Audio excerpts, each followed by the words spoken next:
Shalom. Call hello, Yahweh by Shana Shai by Shem Kwadash. Double honors into the apostles, double honors into the elder bishops in Connecticut. Honors to all my fellow laborers doing this work in truth and sincerity, scattered around the four corners of the earth, that be like unto the speckled bird, the Israelite foreigners, and to the Akwaf that are listening and learning. To you, I say shalom. This is your brother Malcolm from the branch of the Great Millstone here in Chicago, coming at you with another lesson in truth. Copyright disclaimer: under Section 107 of the Copyright Act 1976, allowance is made for fair use. Allowance is made for fair use purposes such as criticism, comment, news reporting, scholarship, and research. Fair use is permitted by copyright statute that might otherwise be infringing nonprofit educational personal use tips, the balance of favor of fair use.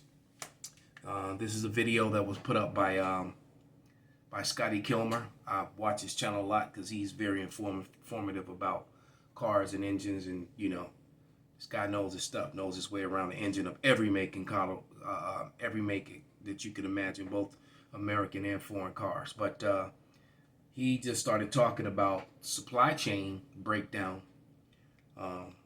And how it's affecting the car market, and which forced me to, or should I say through the spirit,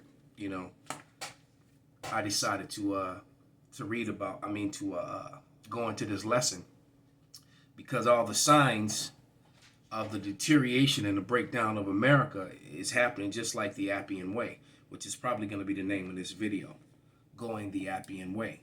And if you don't know what the Appian Way is, it was the main road into Rome that was used to bring all this, it was used for commerce, to bring all the goods and services back and forth, to trade, the military, everything that they needed that Appian Road to be in function. And as the Roman Empire began to deteriorate, as the money began to devalue, the roads got worse and worse to where the carts couldn't travel through it. The horses couldn't take the carts up and down, and it just fell apart.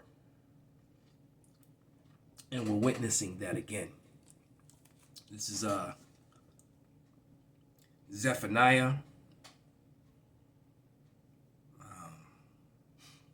1:10, and it reads, "And it shall come to pass in that day, saith Yahweh, that there shall be a noise of the cry from the fish gate, and the howling of the second, and a great crashing from the hills."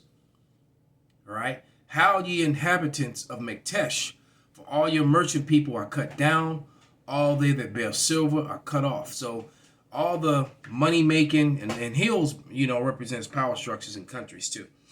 But it's all falling, it's all crashing, it's all coming down. All right. This is Ecclesiastes 12, starting verse 3, and it reads, "And in the day when the keepers of the house shall tremble, and the strong men shall bow themselves, and the grinders cease because they are few, and those that look out the windows be darkened," mean they don't see a future. The grinding means is barely any jobs. And then with all these mandates and things like that, jobs are getting more and more scarce, and everything's shutting down. Mainly because of prophecy, but these Idumeans are on self-destruct mode.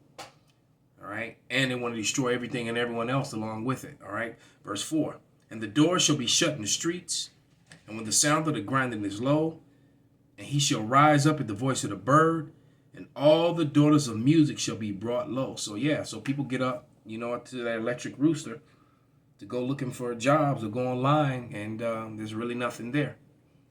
And the daughters of music is brought really, really low. Music is the worst that it has ever been. All right? Which is why everyone's recycling old stuff from the years before. Without any further ado, Scotty Kilmer. Let's make sure the sound is up. Someone always coming behind me messing with the sound.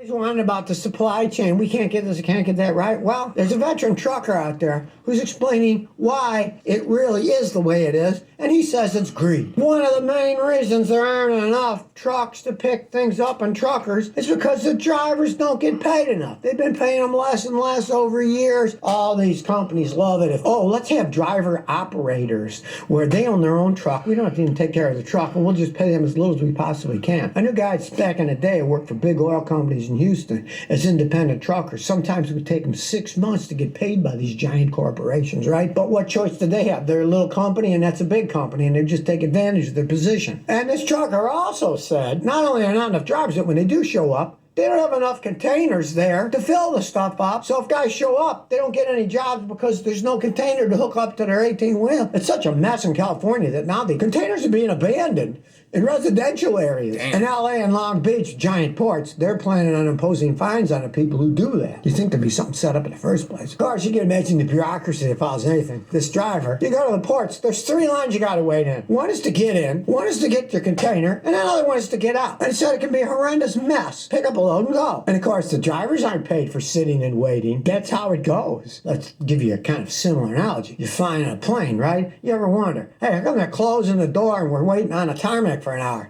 Guess what? When that door's closed, those people are starting to get paid. They want you in the plane with the door closed because then their clock is ticking and they're getting paid. These truck drivers don't get paid unless they're driving. So, of course, a lot of these licensed drivers, they're saying, I'm leaving this. Doesn't pay enough. Something I saw years ago in Houston. This guy's doing my neighbor's lawn with Camelon, right? And he comes and says, Scotty, hey, I watch all your videos. He said, I used to be the #1 mechanic at the Chrysler dealer in town fixing automatic transmissions, but they treated me so bad and the pay got so low that I quit, and I'm making more money spraying Camelon on people's lawns than I did working as a mechanic at the dealership there. You start treating your workers bad enough, guess what? They're going to leave. Guys are going to factories, construction site jobs, and warehouses that pay similar wages that they're paying the truckers. And you don't have to work 70 hours a week and sleep in your truck. You know, come on, that's a dirty job. I feel sorry for those guys. And then they're waiting at the port for hours and hours, not getting paid for that. If you add it all together, kind of reminds me of a customer of mine who drove for Uber in Houston. I said, hey, did you ever really figure out what you're making on this? The lady said, well, Scott, I got to admit, I'm so depressed because I figured it out once with depreciation, insurance, gas, what I think. She said, I'm basically making almost a little over minimum wage here. Driving my own car, doing an Uber. And these trucker guys, they're being screwed over by the corporations because they're big and they can screw them over. And now they're whining that nobody wants to do the job. And get some of those fat cats, let them get off their butts and drive these trucks around, see what it's like. So it's kind of like giant rat's nest. People are abandoning the containers. People are being treated like scum, not paid enough. Sometimes they lose money. They get there, there's no container. They don't even get a job. They showed up, they're not even getting paid. Don't blame this thing on, oh, well, it's those lazy truckers. No, it's a ruined system where the people on the top make all the money, and then they treat everybody else like scum and think that, oh, they'll take it forever. No, eventually they won't. And then you're going to have to find guys that are going to do those jobs, and you're going to have to pay them more. That's just how it goes. You can put the screws on these people long enough, eventually they're just going to walk. Hey, if they can make the same money in a warehouse, construction site, and there's all kinds of construction now, right? And all that time in a truck, sleeping in a truck at night, when they can live at home and have a normal job. I don't blame them. I don't blame them at all. The reason that truckers used to make money is because it was a hard job and they worked their butts off, but they made good money. But then the rich guys decided, hey, they're making too much. Pay them less. What the heck? We don't have to. We're big. We can control these little guys. Now it's hitting them in the rear end.